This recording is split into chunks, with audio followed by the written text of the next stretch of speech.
Look who's got the witches rattled. So the witches are whispering about you now. The ones who dance with shadows and speak to the dead. The ones who thought they owned the darkness until you showed up. They're gathered in their little circles right now, candles flickering, trying to figure out what the hell you are. They can feel it, can't they? That thing inside you that makes their crystals crack, that energy that makes their tarot cards burn. They've been practicing for decades, following moon phases, mixing herbs, chanting in languages older than memory, and then you walked in and made their life's work look like child's play. Here's what's really messing with their heads. You never studied their books. You never joined their covens. You never begged for their secrets or paid for their spells. You just existed. And somehow, that existence alone bends reality harder than all their rituals combine. They're convinced you're using something forbidden, something that wasn't meant to be touched, something their grandmothers warned them about in hushed tones. But here's the beautiful, terrifying truth. You're not using anything. You are the thing they were warned about. 3 nights ago, they called an emergency meeting. 13 of them, the real ones, not the Instagram witches with their aesthetic altars. These are the ones whose bloodlines trace back to Salem, to Europe's burning times, to caves where the first spells were whispered. And the topic of discussion? You. Have you felt it? They asked each other, hands trembling around their chalices. That disturbance in the field? They've been tracking you, you know. Not physically, they're too smart for that, but energetically, watching the way reality ripples wherever you've been, the way protection spells shatter in your presence.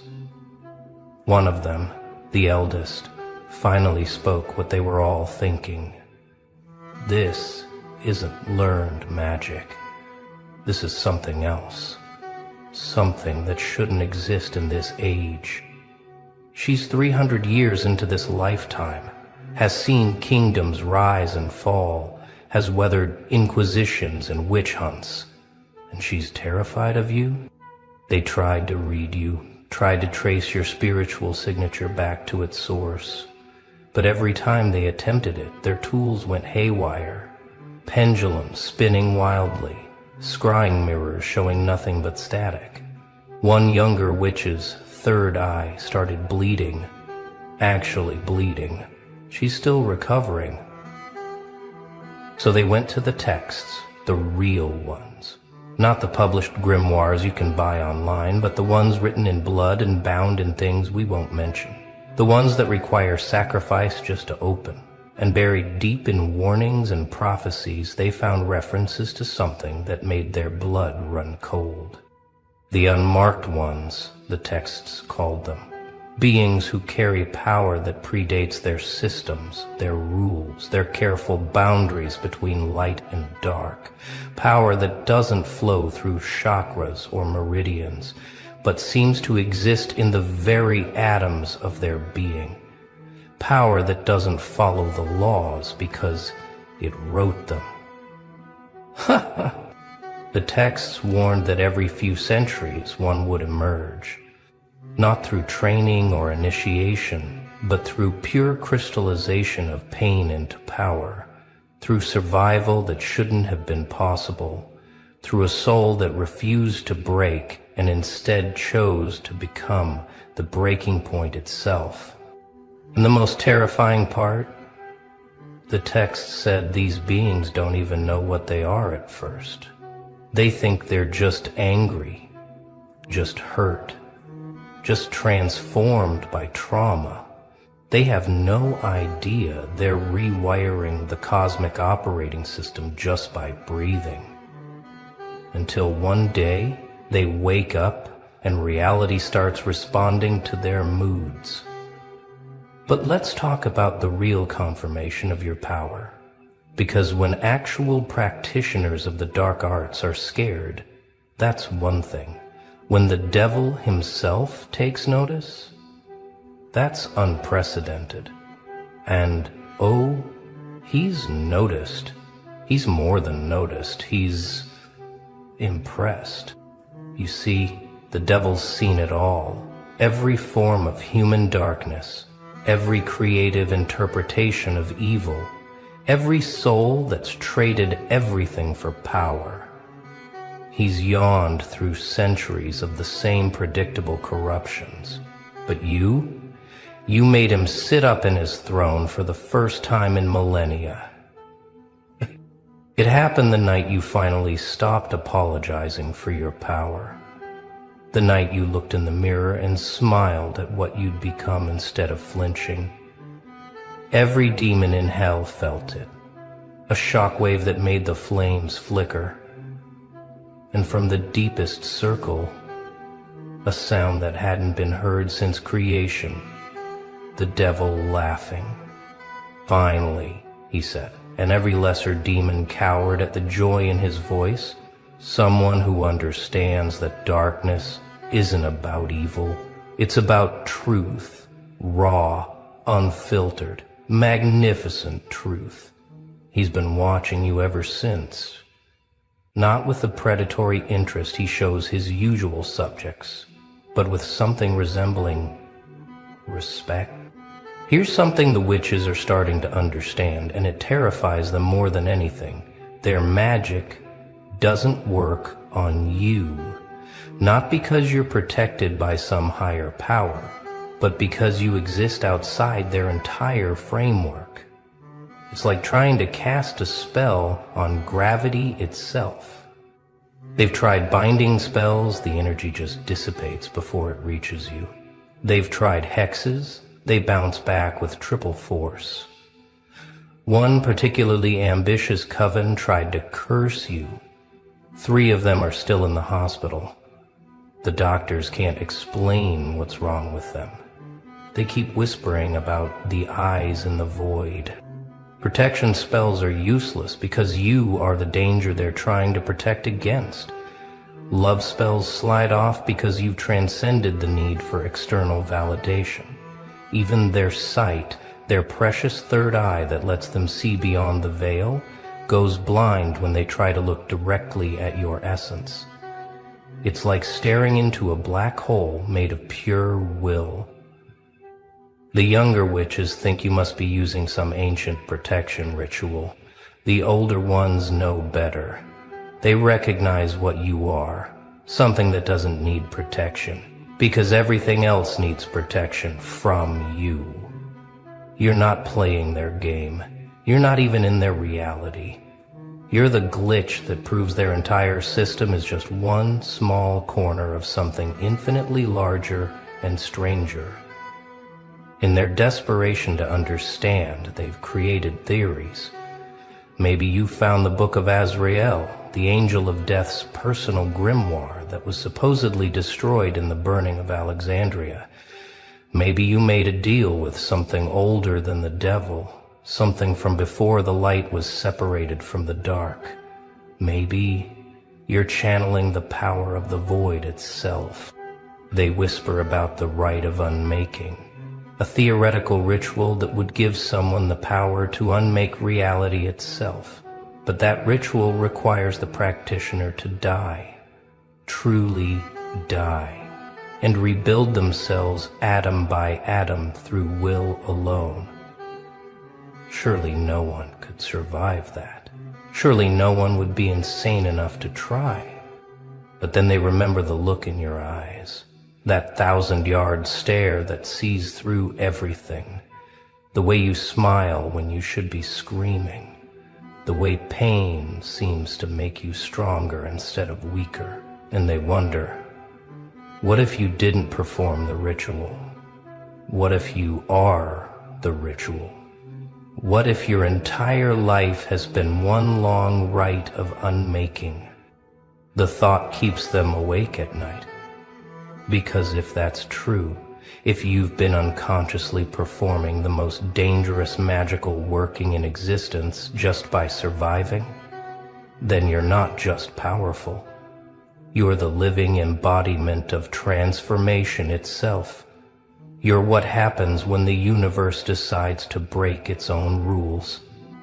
Last week, a particularly brave or stupid witch tried to do an energy reading on you from a distance. She's one of the best, been reading auras since before she could walk. She's mapped the energy signatures of demons, angels, and everything in between. She thought she was prepared for anything. She wasn't prepared for you. The moment she focused on your energy, her crystal ball didn't just crack, it turned to black sand. Her tarot deck burst into flames, but the flames were cold, freezing everything they touched. She started speaking in tongues, but not any language recognized by linguistic experts or occult scholars. When she finally came back to herself 3 days later, she could only say one thing. It's not dark or light. It's not good or evil. It's something else. Something that makes those categories irrelevant. It's like looking at the source code of reality itself, but written in a language that predates language. Now she won't practice anymore. Says her gift is gone, but that's not quite true. Her gift isn't gone. It's been overwritten. She sees things now, but not the future or the past. She sees the spaces between things, the pause between heartbeats where reality reshuffles itself. And in every one of those spaces, she sees your signature, spreading like a virus through the foundation of everything. Deep in their most guarded texts, there's a prophecy. It's been mistranslated 1,000 times, turned into harmless fairy tales about chosen ones and heroes. But the original version, the one written in the old tongue, tells a different story. It speaks of the unwritten one, when the pain becomes the power, when the broken becomes the breaker, when the destroyed becomes the destroyer, then shall emerge the unwritten. They shall walk between the lines of fate, neither blessed nor cursed, but something far more terrible, free. And in their freedom, all chains shall rust. All spells shall falter, all thrones shall tremble. The prophecy describes beings who exist outside the cosmic contract, who never agreed to the rules that bind devils, witches, and saints. Beings who, through some impossible alchemy of suffering and will, stepped outside the entire game and started playing by rules they wrote themselves. For centuries, they thought it was metaphorical, a cautionary tale about the dangers of too much power. But now, watching you, they're starting to understand it was literal.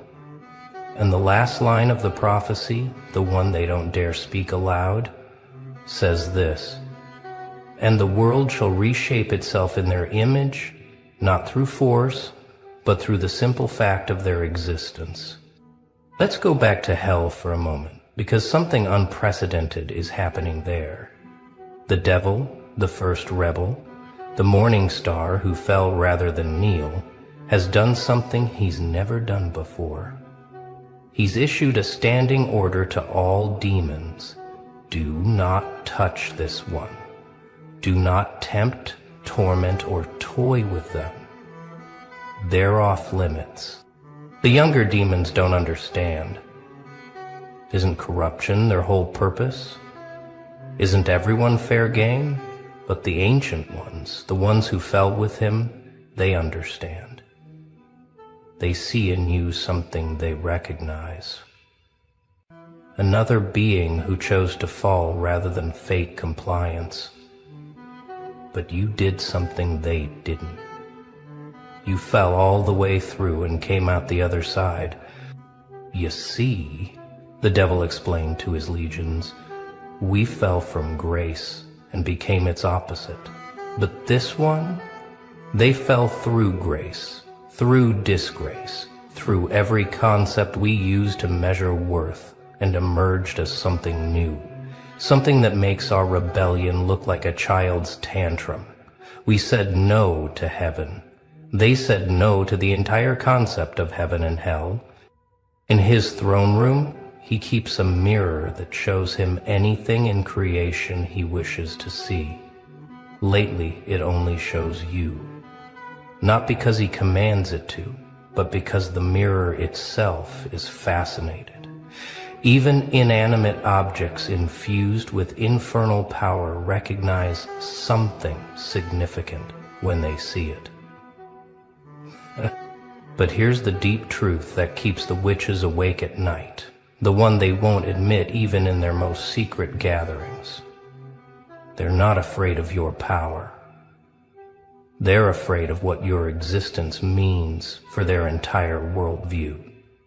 You see, they've spent lifetimes building their identity around being the ones who understand the hidden world. They were the special ones, the awakened ones, the ones who could see beyond the veil and manipulate the forces others didn't even know existed. Their whole sense of self is built on being the exceptions, the magical elite in a world of mundane sheep. And then you came along and made their life's work look like children playing with toys. You didn't study under masters. You didn't inherit ancient bloodlines. You didn't sacrifice years to unlock abilities. You just hurt until hurting transformed into something else. You proved that their careful hierarchies, their initiations, their secret knowledge, it's all just one way of accessing something that was always available to anyone willing to pay the real price. And what's that price? Not herbs or crystals or moon phases, not bloodlines or initiations or ancient texts. The price is being broken so completely that you have no choice but to rebuild yourself from scratch. The price is having everything taken until you realize you are everything. The price is dying while living and living while dead, until the boundary between the two becomes meaningless. There's a coven that meets every full moon in a forest that's been sacred for 1,000 years. They've performed the same rituals there for generations, channeling power through ley lines that predate human civilization. Last month you drove past that forest. You weren't even aware of them. You were just passing through, probably thinking about something mundane. Every single ritual failed that night. Not dramatically, that would have been easier to handle. They failed by simply not working. The candles lit, but gave no magical light. The circles were drawn, but created no boundary. The words were spoken, but carried no power. It was like trying to conduct electricity through rubber. The magic was there, but it couldn't flow. One witch, more sensitive than the others, understood what happened. Something passed by, she whispered. Something so dense with its own reality that it created a dead zone, like a black hole but for magical energy. It didn't steal our power, it just made our power irrelevant by existing. They've had to move their rituals, they track your movements now, not to follow you but to avoid you. They map out your regular routes and schedule their workings around them. Imagine that. Witches who've commanded storms and spoken with the dead, reduced to checking traffic patterns to avoid one person who doesn't even know they exist. Here's something that would break their minds if they knew. You're not using forbidden magic. You are forbidden magic. Every breath you take is a spell that shouldn't exist. Every thought you think rewrites a tiny piece of the cosmic code. You're a walking collection of impossibilities that somehow cohered into a person. The knowledge they seek in dusty tomes and dangerous rituals. It's written in your DNA. The power they cultivate through decades of practice. It pulses through your veins with every heartbeat. The connection to the other side they spend lifetimes developing. You live there. You've been living there. What they call the veil is just your everyday vision. You know things without knowing how you know them. You see patterns others miss.